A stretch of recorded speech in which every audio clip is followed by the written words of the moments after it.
Hello students, तो कैसे हो आप सभी। तो आज हम सीखेंगे कि कोई भी हमें अगर दो लाइंस गिवन है और उन लाइंस के पॉइंट्स गिवन है तो उन लाइंस के बीच में बनने वाले एंगल को हम कैसे फाइंड आउट करेंगे with the help of slope. तो देख लेते हैं पहला question. Find the angle between the lines joining the points 0, 0, 2, 3 and the points 2, -2 and 3, 5। तो ये क्वेश्चन क्या कह रहा है हमसे? ये क्वेश्चन कह रहा है कि दो लाइंस हैं और वो कुछ इस तरह से आपस में कट करती हैं, ठीक है, और उनके बीच का एंगल हमें फाइंड आउट करना है। उनके बीच का एंगल हमें ऐसे फाइंड आउट करना है। मान के चलो ये थीटा हमें फाइंड आउट करना है और इन दोनों लाइंस के हमें क्या गिवन है?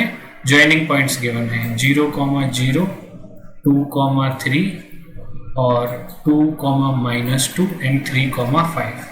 तो ये क्वेश्चन कह रहा है, तो हमें एंगल फाइंड आउट करना है। तो एंगल फाइंड आउट करने के लिए हम स्लोप की हेल्प लेंगे। तो अगर हमें स्लोप्स गिवन हो इन लाइंस के, मान के चलो इस लाइन का स्लोप m1 है और इस लाइन का स्लोप m2 है, क्योंकि हम स्लोप को m से रिप्रेजेंट करते हैं। तो एंगल निकालने का क्या फॉर्मूला होता है? फॉर्मूला होता है tan theta is equal to modulus m1 minus m2 divided by 1 plus m1 m2। Clear हो गया? ये tan थीटा की वैल्यू होती है और m1 m2 हमें फाइंड आउट करना है। जब हमें कोई भी दो पॉइंट्स गिवन होते हैं किसी भी लाइन के, तो हम स्लोप कैसे फाइंड आउट करते हैं? स्लोप कैसे फाइंड आउट करते हैं? ये फॉर्मूला होता है y2 minus y1 divided by x2 minus x1। तो पहले मैं m1 फाइंड आउट कर लेता हूं इसी फॉर्मूले की हेल्प से। तो m1 कितना आ जाएगा इस फॉर्मूले की हेल्प से? m1 हो जाएगा y2 माइनस y1।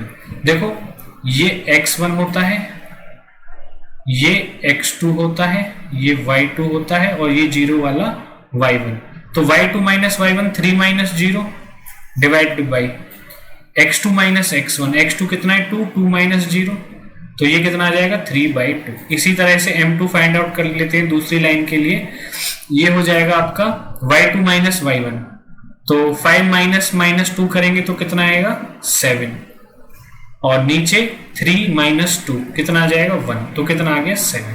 तो m1 और m2 की वैल्यू इस फॉर्मूले में यहां पे पुट कर देंगे। अब हम जल्दी से पुट कर लेते हैं। तो ये आ जाएगा tan theta is equals to, modulus इसलिए लगाते हैं, मॉड इसलिए लगाते हैं कि आपका जो नंबर इसमें से निकल के आएगा वो पॉजिटिव नंबर ही निकल के आना चाहिए। तो m1 की वैल्यू होगी 3/2 माइनस 7 डिवाइडेड बाई 1 प्लस 3/2 और 7 की मल्टीप्लाई करूंगा तो 21/2 आ जाएगा। आगे सॉल्व कर लेते हैं, ऊपर एलसीएम ले लेता हूं पहले। 2 आ जाएगा एलसीएम, तो 3 - 14, नीचे भी 2 एलसीएम आ जाएगा तो आ जाएगा 2 + 21। 2 से 2 कैंसिल हो जाएगा। इज इक्वल टू में क्या आ जाएगा? -11 डिवाइडेड बाई 23। क्योंकि ये मॉड में है तो ये क्या निकल के आएगा? 11/23 पॉजिटिव। लेफ्ट हैंड साइड में क्या है? tan theta. तो tan theta is equals to 11/23। अब थीटा की वैल्यू निकालनी है तो tan को राइट हैंड साइड में ले आएंगे तो हमारी थीटा की क्या वैल्यू हो जाएगी? थीटा की हमारी वैल्यू हो जाएगी tan इनवर्स 11/23। ठीक है जी। और ये मॉड में रखना चाहो मॉड में रख लो और यही आपका क्या होगा? आंसर होगा। ठीक है जी। तो इस तरह से हम एंगल फाइंड आउट कर सकते हैं किसी भी दो लाइन के बीच में with the help of slope. Next question देख लेते हैं। If the angle between two lines is π/4 and slope of one of the line is 1/2। देखो दो लाइंस हैं तो उनका स्लोप हमने लेट कर लिया L1 स्लोप। लाइन L1 का स्लोप हमने M1 लेट कर लिया, लाइन L2 का स्लोप हमने M2 लेट कर लिया। M1 गिवन है हमें 1/2, M2 हमें पता ही नहीं है तो M2 को मैं M में लेट कर लेता हूं। और एंगल गिवन है थीटा, थीटा नहीं tan थीटा गिवन है ये तो पूरा। The angle between two lines is π/4, तो आपको थीटा गिवन है ये π/4। अब फॉर्मूला हमने क्या फाइंड आउट किया था? किस फॉर्मूले की हेल्प से? tan theta is equal to m1 minus m2 divided by 1 plus m1 m2 और ये मॉड में। तो tan थीटा, थीटा की वैल्यू π/4 पुट करेंगे यहाँ पर तो ये आ जाएगा tan π/4 लेफ्ट हैंड साइड में। m1 की वैल्यू 1/2, m2 की वैल्यू m में लेट करके चल रहे हैं हम। ठीक है जी। ये थोड़ा नीचे लिखते हैं इसको।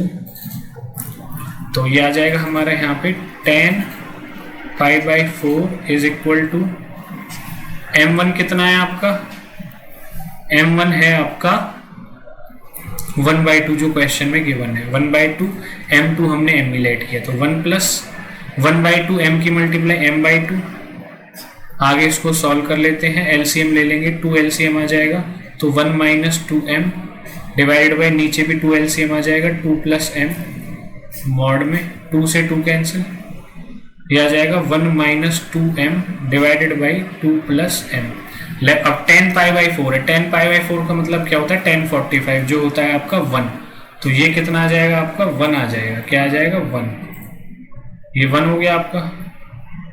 तो ये 1 is equal to right hand side में क्या है 1 minus 2m divided by 2 plus m। यहाँ से हम क्या करेंगे क्रॉस मल्टीप्लाई करेंगे तो 2 plus m will be equal to 1 minus 2m। अब ये minus 2m left hand side में आएगा तो प्लस का हो जाएगा, 2m प्लस m कितना हो गया 3m, 2 राइट हैंड साइड में जाएगा तो माइनस हो जाएगा, तो 3m इज इक्वल टू -1। ठीक है जी, और यहाँ से m की वैल्यू आपकी कितनी आ गई 1/3, m की वैल्यू निकल के आ गई आपकी 1/3। ठीक है जी, तो यही आपका क्या हो जाएगा स्लोप। आई होप आपको सॉल्यूशन अच्छा लगा हो, अगर अच्छा लगा तो वीडियो को लाइक कर देना।